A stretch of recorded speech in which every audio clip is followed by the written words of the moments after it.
Therapy कल हमने पढ़ लिया था कि वो फीमेल जो मेनोपॉज में जा रही थी, मींस कि उसको मेंसेस नहीं आ रहे थे, कौन सी एज में नहीं आ रहे थे, उसको तकरीबन 51 साल की उम्र में उसको मेंसेस आना रुक जाते हैं, जिसको हम मेनोपॉज कहते होते हैं।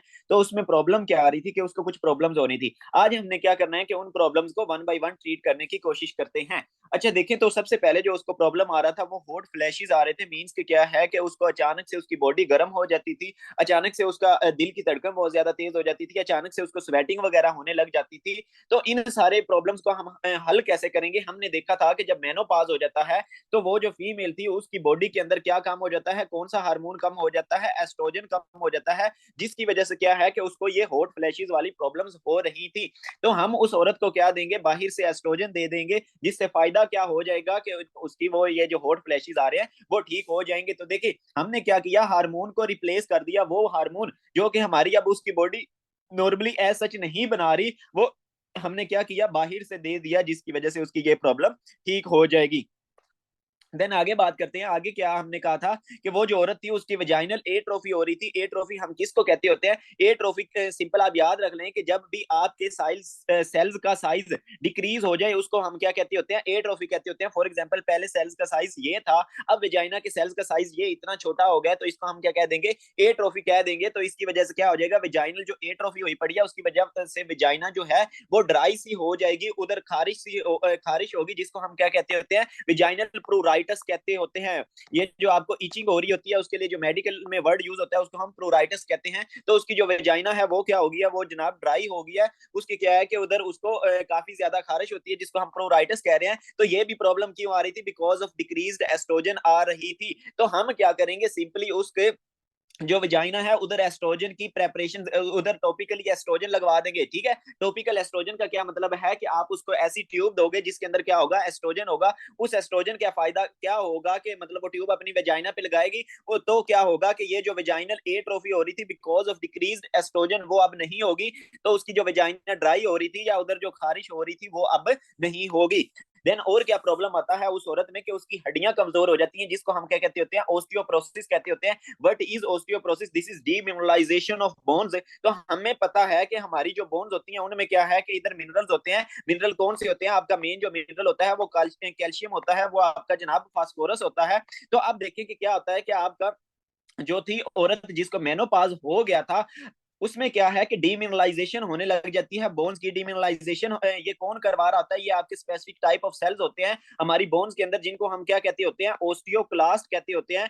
तो ये इनको इनहिबिट करके कौन रखे हुआ था? इनको जनाब एस्ट्रोजन ने इनहिबिट करके रखे हुआ था। अब प्रॉब्लम क्या आती है कि आपका ये जो एस्ट्रोजन था वो तो मेनोपाज के अंदर कम हो गया, अब उस औरत के अंदर एस्ट्रोजन कम है, तो ये जो ओस्टियोक्लास्ट है ये इनहिबिट होके नहीं रहेंगे। तो आपके ये जो ओस्टियोक्लास्ट होते हैं ये बोन की डीमिनरलाइजेशन करवाने लग जाते हैं, जिसकी वजह से प्रॉब्लम क्या आती है कि आपके उस औरत के जो हड्डियों से कैल्शियम और फास्फोरस निकल के कहाँ पे आने लग जाता है, ब्लड के अंदर आने लग जाता है। तो ये देखिए हमने मिनरल्स को कहाँ से निकाल दिया, बोन से निकाल दिया। तो इसको हम क्या कह रहे हैं, डीमिनरलाइजेशन ऑफ बोन। तो देखिए यही तो मिनरल्स थे जिन्होंने क्या किया हुआ था, आपकी बोन्स को मजबूत करके रखा हुआ था। लेकिन अब मिनरल निकल गए, जाहिर सी बात है बोन्स क्या हो जाएंगी, वीक हो जाएंगी। तो वो जो औरत है वो आपके पास बोन प्रॉब्लम्स के साथ प्रेजेंट कर जाती है। तो इसको हम क्या कहते होते हैं, इसको हम ओस्टियोप्रोसिस कहते होते हैं। ये हुई क्यों? क्योंकि क्या था कि उस औरत के अंदर जनाब एस्ट्रोजन क्या हो गया था, कम हो गया था।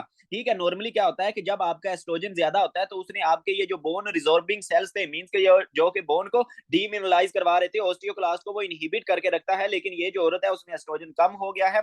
अब आपके ओस्टियोक्लास्ट एक्टिवेट हो जाएंगे, ओस्टियोक्लास्ट एक्टिवेट होंगे तो आपकी बोन की रिजॉर्प्शन हो जाएगी, जिसको हम क्या कह रहे हैं, जिसको हम ओस्टियोप्रोसिस कह रहे हैं, जिसकी वजह से उसकी हड्डियां क्या हो जाती हैं, वीक हो जाती हैं। तो अब हम इसकी ट्रीटमेंट क्या करेंगे? इसकी ट्रीटमेंट में आपके पास क्या है कि आपने उस औरत को कैल्शियम दे देना है। आपको पता है कैल्शियम देखिए मिनरल है ना, तो आपने उस औरत को क्या दे देना है, कैल्शियम दे देना है। आपने उसको क्या दे देना है, आपने विटामिन डी दे देना है। आपको पता है आपका ये जो विटामिन डी होता है वो क्या करता है कि आपके जीआईटी से कैल्शियम और फास्फोरस की रीअब्जॉर्प्शन को बढ़ा देता होता है। तो ये देखिए विटामिन डी देने से भी आप क्या बढ़ा रहे हो, बेसिकली कैल्शियम और फास्फोरस को बढ़ा रहे हो। एंड देन और आप क्या कर सकते हो, और आपने यही काम करना है कि आप ये जो ओस्टियोक्लास्ट है इनको इनहिबिट करवा दो।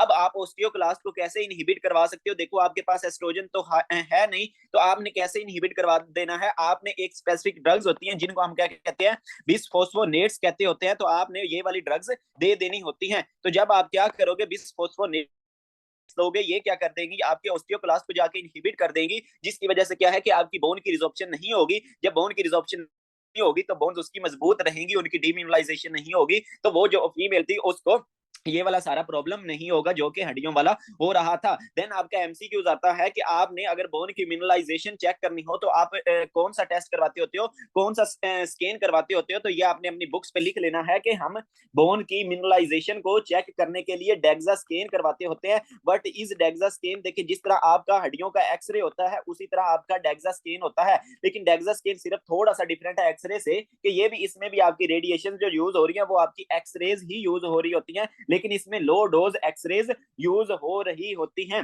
तो इस तरह क्या किया, इस तरह आपने ट्रीट कर लिया। तो देखें इसमें अगर आप सिंपल याद रखना चाहते हैं कि हड्डियों की प्रॉब्लम को आप सिंपली कैसे ठीक कर सकते हैं, एक तो आप कैल्शियम देके, साथ में विटामिन डी देके, और साथ में उसको आपने क्या कहना है कि वेट बेरिंग एक्सरसाइज करनी है उस फीमेल को। आपको पता है कि आपके घर में भी, मतलब जाहिर सी बात है मेरे घर में भी वालदा हैं, ठीक है, आपके घरों में भी हैं, तो उन बेचारियों को ये वाली बहुत प्रॉब्लम है। तो आप कैसे ट्रीट कर सकते हैं, कैल्शियम देके, विटामिन डी देके और वेट बेरिंग एक्सरसाइज करवा के। वेट बेरिंग एक्सरसाइज का क्या फायदा होता है ये आप देख लेना नेट पे जाके। इसका फायदा ये होगा कि ये जो आपकी ये वाली जो एक्सरसाइज होती है ये आपकी बोन की ग्रोथ को बढ़ा देती हैं, ठीक है, उनकी इतना डिमिनरलाइजेशन नहीं होने देती, आपकी मसल्स की ग्रोथ को बढ़ा देती हैं, तो हड्डियां जो हैं वो मजबूत रहती होती हैं। तो ये जो तीनों होती हैं इनका कोई ऐसा खास साइड इफेक्ट नहीं होता। बाकी ये जो बिसफॉस्फोनेट्स होते हैं ये हमारी मर्जी होती है देने या नहीं।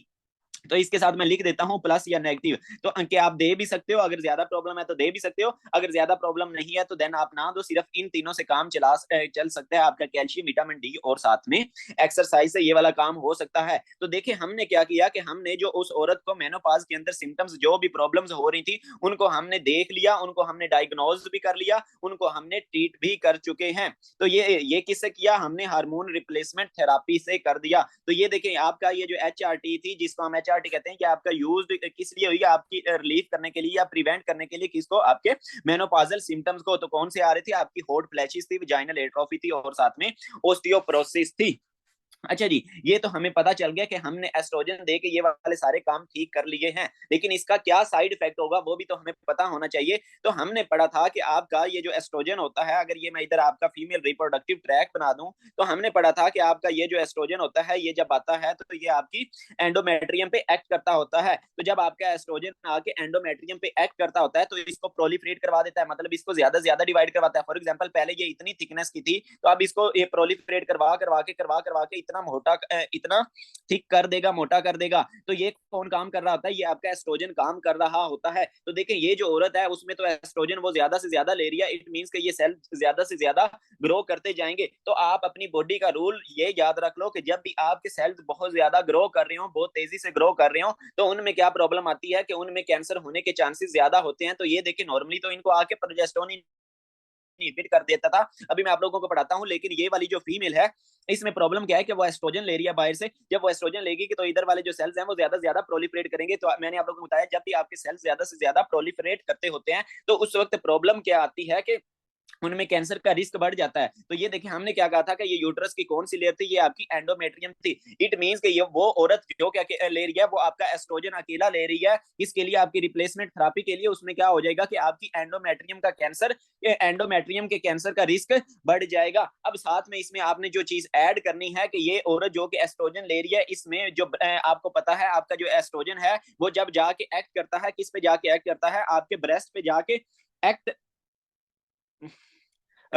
आपका ये जो एस्ट्रोजन है जब आपके ब्रेस्ट पे जाके एक्ट करता होता है तो उसमें प्रॉब्लम क्या आती है कि उसमें आपका ये ब्रेस्ट की डेवलपमेंट करवा रहा होता है। तो ये देखिए कि आपका एस्ट्रोजन जब ब्रेस्ट पे जाके डेवलप कर रहा है, उसकी डेवलपमेंट करवा रहा है, तो इसमें प्रॉब्लम क्या आती है कि आपकी ब्रेस्ट की अब ज्यादा से ज्यादा डेवलपमेंट होगी, ज्यादा से ज्यादा आपके ब्रेस्ट ग्रो करेंगे, तो जिसकी वजह से क्या हो जाएगा कि आपके जो ब्रेस्ट का कैंसर है उसके चांसेस बढ़ जाएंगे। अच्छा यार, और किसी को भी प्रॉब्लम आ रही है, बोलने की स्पीड ज्यादा है तो मुझे बताओ, मैं फिर ताकि कम करूं स्पीड, जल्दी बता दें, मैं फिर कम करूं या सही है।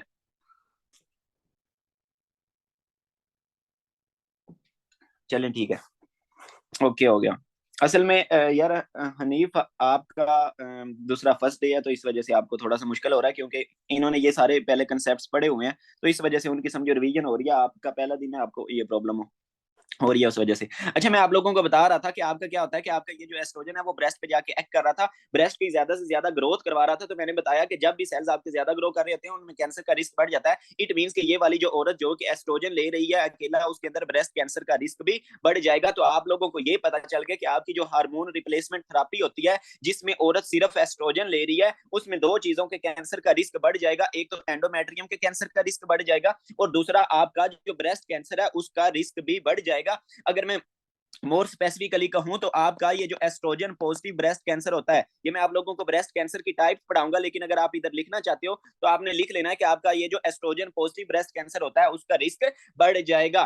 ठीक है जी। देन आगे बात करते हैं, तो अब हम इस चीज को, इस प्रॉब्लम को सोल्व कैसे करेंगे कि उस औरत को हम एस्ट्रोजन भी दे दें, क्योंकि ये देना लाजमी है, क्योंकि हमने क्या किया उसके मेनोपाजल सिम्टम्स को ट्रीट करना है। तो हम एक न्यू स्ट्रेटजी लेके आगे। न्यू स्ट्रेटजी हमारे पास क्या है कि हम उसके साथ एस्ट्रोजन के साथ साथ एक और चीज मिला देते होते हैं जिसको हम क्या कहते होते हैं, प्रोजेस्टेरोन कहते होते हैं। तो हमने पढ़ा था कि आपका जो प्रोजेस्टेरोन होता है वो क्या करता है कि आपके एस्ट्रोजन को इधर क्या है कि फॉर एग्जांपल प्रोजेस्टेरोन आया हुआ है, वो आपके एस्ट्रोजन को इधर एंडोमेट्रियम पे एक्ट नहीं करने देता, इसकी प्रोलिफरेशन नहीं करवाने देता। तो अब देखो हमें फायदा हो जाएगा। हमें क्या फायदा होगा, जब आपने प्रोजेस्टेरोन दिया तो ये जो एस्ट्रोजन है वो क्या है कि ज्यादा से ज्यादा आपकी एंडोमेट्रियम की प्रोलिफरेशन नहीं करवाएगा, जिसकी वजह से आपकी एंडोमेट्रियम जो है उसके कैंसर का रिस्क नहीं बढ़ेगा। तो इस वजह से हम क्या यूज करते होते हैं, कम्बिनेशन थेरापी यूज करते होते हैं। किस किस की कम्बिनेशन थेरापी यूज कर ली हमने जनाब, एस्ट्रोजन को किसके साथ मिला दिया, हमने प्रोजेस्टेरोन के साथ मिला दिया। तो ये क्या होती है, आपकी कॉम्बिनेशन थेरापी होती है, क्योंकि हम नहीं चाह रहे कि उसके अंदर